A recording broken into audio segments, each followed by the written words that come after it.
So I only have one slide. I went kind of one slide and overview of chapters 3, 4, and 6.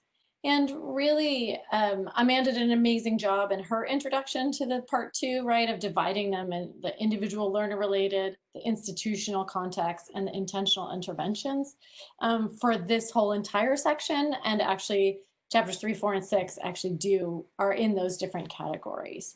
Chapter 3 is really about those pre-departure, right? Really engaging with students to figure out what kind of pre-departure, what kind of things prior knowledge and experiences do they bring to the table before we even encounter them, and what those pre-departure orientations could potentially leverage better to get to instead of doing just the kind of safety and the passport check and those kinds of things. Particularly since students don't find them very helpful. In general, the statistics that were right that students don't find pre-orientations very helpful because you don't address kind of the needs of the students, right? There are conceptualizations of what students need. Okay? And I picked a quote, right? If students can imagine how prior local experiences help them learn globally, they can also begin to consider how they may be better equipped to transfer their study away learning experience into outcomes locally when they return home. Going back to what Amanda was talking about, precisely about that, the reflection, the importance of reflection and grounding kind of what are their preconceived notions, or what are their notions before they study abroad, what are the experiences that they have, what have they already thought about, what have they already done that might help them with these bridging tactics, with some of this being successful while abroad, and then also bringing things back home, right? How do they want to change, or how do they want to expand their learning once upon return, right? Trying to integrate, right? Ideally, the book is about integration, and ideally, we want students to integrate, right, their experiences, multiple experiences, all throughout their collegiate experience, right?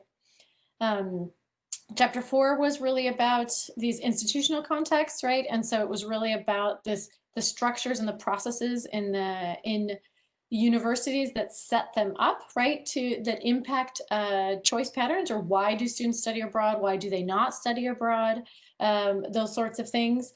And of course, as well as personal characteristics, right? But students themselves recognize that, in this study, students recognize that global learning is a process, and they engage in multiple touch points, whereas the way in which we message global learning oftentimes on our campuses is really framed only in kind of the all eggs in one handbasket of study abroad, or or winter term, or a Maymester, or a domestic. It's usually rooted in one singular experience, but students actually find multiple pathways and make choices around using their conceptualization of global learning. They choose multiple pathways, right? But sometimes structures at an institution can impede those those things flow, like Amanda mentioned about an engineering degree that might not have any flexibility, or an education degree that might not have much flexibility, or very many electives, right, built in, right?